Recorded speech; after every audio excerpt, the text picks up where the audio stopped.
नमस्कार, मैं हूं अंजना माथुर। स्वागत है आपका मरुधर हिंद 24 न्यूज पर। आप देख रहे हैं 12 बजे की देश दुनिया की ताज़ा खबरें विस्तार से। दिल्ली के ओखला इलाके में निर्माणाधीन इमारत का हिस्सा गिरने से 2 लोगों की मौत। दक्षिण पूर्वी दिल्ली के ओखला इलाके में बृहस्पतिवार को एक निर्माणाधीन इमारत का एक हिस्सा गिर जाने से 2 श्रमिकों की मौत हो गई और 6 अन्य लोग घायल हो गए। पुलिस ने यह जानकारी दी। पुलिस उपायुक्त दक्षिण पूर्व राजेश देव ने कहा है कि यह घटना उस समय हुई जब ओखला औद्योगिक फेज 2 की संजय कॉलोनी में एक इमारत में भूतल के निर्माण के लिए खुदाई का काम चल रहा था। अग्निशमन अधिकारियों ने बताया कि उन्हें घटना की जानकारी शाम 4:55 बजे मिली, जिसके बाद 3 दमकल गाड़ियों को घटनास्थल पर भेजा गया। अधिकारियों के अनुसार इस घटना में 8 लोग घायल हो गए और उन्हें एम्स ट्रॉमा सेंटर ले जाया गया, जहां उनमें से 2 को मृत घोषित कर दिया गया। लगता है छत्तीसगढ़ में मेरे खिलाफ भाजपा नहीं, ईडी और सीबीआई लड़ेंगे चुनाव।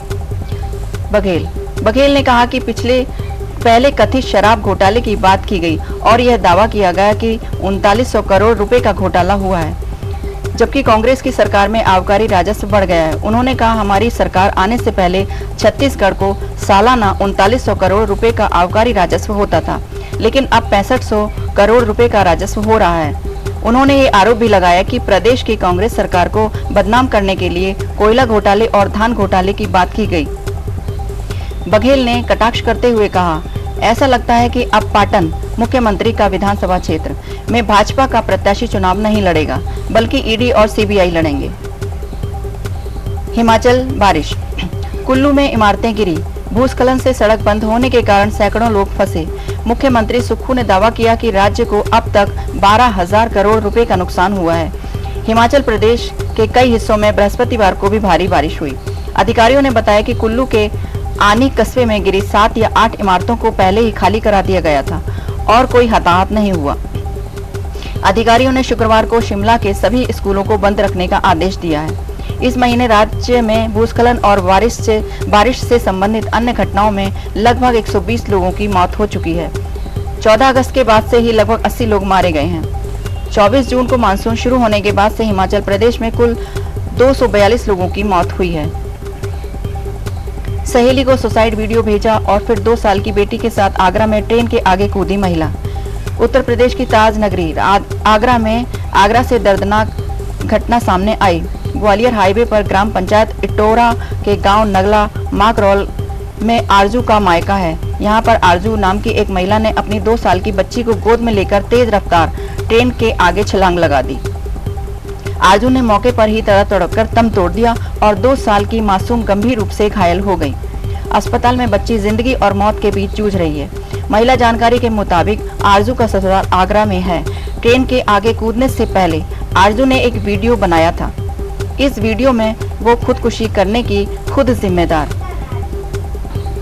अमेरिकी जानकारी से ठगी करने वाले फर्जी अंतर्राष्ट्रीय कॉल सेंटर का खुलासा। अमेरिकी नागरिकों से ठगी करने वाले अंतर्राष्ट्रीय फर्जी कॉल सेंटर का नोएडा पुलिस ने खुलासा किया है। सेक्टर 6 में संचालित किए जा रहे कॉल सेंटर से 38 महिला कर्मियों व मैनेजर विवेक समेत 84 लोगों को गिरफ्तार किया गया है, जबकि दोनों सरगना योगेश पुजारी और हर्षित फरार हो गए। कॉल सेंटर से अमेरिकी नागरिकों को फोन और वॉइस मेल कर सोशल सिक्योरिटी नंबर SSN से आपराधिक गतिविधियों में लिप्त खाते की जांच के नाम पर ठगी की जा रही थी। जालसाज क्रिप्टो करेंसी और गिफ्ट कार्ड से कैश हवाला के माध्यम से अपने खातों में मंगवा रहे थे। कॉल सेंटर से 4 माह में 500 से अधिक अमेरिकी नागरिकों को 60 करोड़ रुपए की ठगी की गई। पूर्व अमेरिकी राष्ट्रपति डोनाल्ड ट्रंप ने किया सरेंडर। 20 मिनट बाद ही जेल से छूट गए। पूर्व अमेरिकी राष्ट्रपति डोनाल्ड ट्रंप ने जॉर्जिया जेल में सरेंडर किया है। उन्होंने चुनाव में धोखाधड़ी मामले में सरेंडर किया। हालांकि सरेंडर करने के कुछ देर बाद ही वो जेल से बाहर निकल आए, लेकिन इस कदम से प्रेसिडेंसी चुनाव के लिए उनकी रेटिंग जरूर बढ़ सकती है। जेल से लेकर बाहर निकलने के बाद ट्रंप ने अपने खिलाफ लगे आपराधिक मामलों पर जवाब दिया। उन्होंने कहा कि ये सभी मामले चुनावी हस्तक्षेप हैं। जब वो जेल में पहुंचे तो कई समर्थक बैनर और अमेरिकी झंडे लेकर वहां पहुंच गए। जॉर्जिया जेल रवाना होने से पहले ट्रंप ने सोशल मीडिया पर फानी फिलिस पर निशाना साधा। विलिस ने ही ट्रंप के खिलाफ केस किया है। ट्रंप ने कहा है कि विल्स अटलांटा में बढ़ रहे क्राइम के लिए जिम्मेदार हैं। दिल्ली में होंगे सुरक्षा के पुख्ता इंतजाम। हर थाने में तैनात किए जाएंगे अर्धसैनिक बल के 50 जवान। G20 शिखर सम्मेलन की सुरक्षा को लेकर दिल्ली पुलिस अपनी तैयारी को अंतिम रूप देने में जुटी है। इसके तहत दिल्ली पुलिस के 18,000 जवानों को कार्यक्रम स्थल से लेकर उन होटलों पर तैनात किया जाएगा जहां कार्यक्रम होने हैं। इसके अलावा हर उस थाने को अर्धसैनिक बलों के 50 जवान दिए जाएंगे जहां पर G20 के कार्यक्रम होने हैं या फिर जिन होटलों में शामिल होने के लिए आने वाले मेहमान रुके हैं। पुलिस सूत्रों के अनुसार यह व्यवस्था इसलिए की गई है क्योंकि थानों की पुलिस को पहले ही सुरक्षा में लगा दिया गया है। ऐसे में ये जवान पुलिस कर्मियों के लिए सुरक्षा व मददगार साबित होंगे। यमुना नदी के पास तैनात किए जा रहे दिल्ली पुलिस के जवान। G20 के लिए टाइट रहेगी सिक्योरिटी। दिल्ली में 9-10 सितंबर को G20 का आयोजन होना है। उससे पहले दिल्ली पुलिस सुरक्षा के लिहाज से कोई चूक नहीं करना चाहती। पुलिस ने इसके बाबत यमुना नदी पर पेट्रोलिंग बढ़ा दी है। पुलिस ने संदिग्ध स्थितियों पर नजर रखने के लिए ड्रोन का भी एक्टिव कर दिया है। G20 सम्मेलन से पहले सुरक्षा कर्मियों पर दिल्ली पुलिस के अधिकारी ने बताया कि विदेशी प्रतिनिधि राजघाट क्षेत्र का दौरा करेंगे, इसलिए हमने नाव पेट्रोलिंग दल को सतर्क रहने के लिए कहा है। रात में गश्त के लिए नावों पर रोशनी भी लगाई जाएगी। उन्होंने बताया कि पुलिस के पास नाइट विजन दूरबीन और टॉर्च होंगे। अधिकारी ने आगे बताया कि पुलिस ने पानी की गश्त के लिए 7 पुलिस थानों के क्षेत्रों की पहचान की है। यमुना के करीब स्थित New Usmanpur, Sonia Vihar, Shastri Park, Geeta Colony, Gandhinagar, Daryaganj, IP Estate पर कड़ी निगरानी रहेगी। उन्होंने कहा है कि पुलिस यह सुनिश्चित करने के लिए गश्त करेगी कि कोई भी असामाजिक तत्व जल मार्ग से शहर में प्रवेश न करे। जब दिल्ली की सड़कों पर दौड़ेंगी विदेशी गाड़ियां, देखिए वाइडेन से लेकर ऋषि सुनक तक की कारों की खासियत। अगले महीने दिल्ली में होने जा रहे G20 समिट के दौरान राजधानी की सड़कों पर चमचमाती लग्जरी विदेशी कार दौड़ती दिखेंगी। वाइडेन से लेकर ऋषि सुनक अपनी ऑफिशियल कार लेकर ही भारत आएंगे। इसके अलावा अन्य मेहमानों की भी कार दिल्ली की सड़कों पर देखने को मिलेगी। G20 के दौरान दिल्ली NCR की सड़कों पर कई बेशकीमती आधुनिक तकनीक और सिक्योरिटी तामझाम से लवरेज कारें दौड़ती दिखेंगी।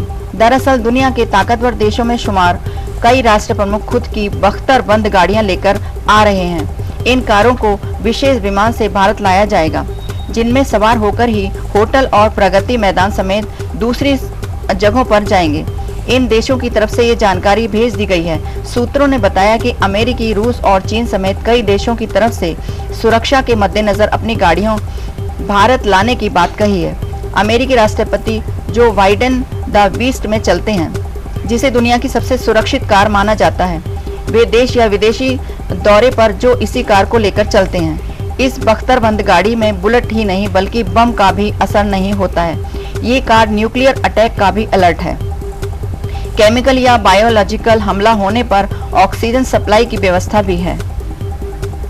G20 समेत की कवरेज के लिए 1500 से ज्यादा विदेशी मीडिया कर्मी का आवेदन। विदेशी मीडिया से जुड़े पत्रकार सीधे प्रगति मैदान नहीं जा सकेंगे। इन सभी को लेकर जवाहरलाल नेहरू स्टेडियम पर असेंबल किया जाएगा, जहां से विदेश मंत्रालय के प्रतिनिधि इन्हें शटल में बिठा कर लाएंगे। सूत्रों ने बताया कि 8 सितंबर से मीडिया के लिए हॉल नवंबर 4 और 5 खोल दिए जाएंगे। प्रगति मैदान में अगले महीने होने जा रहे G20 समिट में विदेशी पत्रकार भी शिरकत करेंगे। भारतीय जर्नलिस्ट इस शिखर सम्मेलन की पल पल की खबरों के लिए वहां मौजूद रहेंगे।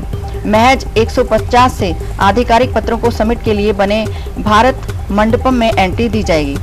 इनके अलावा बाकी के पत्रकारों को मीडिया हॉल में बिठाया जाएगा। विदेश मंत्रालय इन लिस्टों को अंतिम रूप देने में लगा है, जिसके फाइनल होते ही एग्रीडिटेशन कार्ड बनाने का प्रोसेस शुरू हो जाएगा। सूत्रों ने बताया है कि विदेश से 1500 से ज्यादा पत्रकारों की तरफ से G20 के एग्रीडिटेशन कार्ड के लिए आवेदन आ चुके हैं। भारतीय पत्रकारों के एग्रीडिटेशन फॉर्म भी भरवा लिए गए हैं। इन सभी के कार्ड में QR कोड लगा होगा, जिसे पंच करते ही जर्नलिस्ट की फोटो समेत पूरी पर्सनल डिटेल गेट पर लगी स्क्रीन पर आ जाएगी। सुरक्षा कर्मी वेरीफाई करने के बाद ही पत्रकारों को भीतर एंट्री देंगे। देशी विदेशी पत्रकारों को हॉल नवंबर 4 और 5 में बिठाया जाएगा। आप देश दुनिया की ताज़ा खबरें देखने के लिए हमारी वेबसाइट www.marudharhind.com को लॉगिन कर सकते हैं। आप हमें फेसबुक, इंस्टाग्राम पर भी फॉलो कर सकते हैं। धन्यवाद।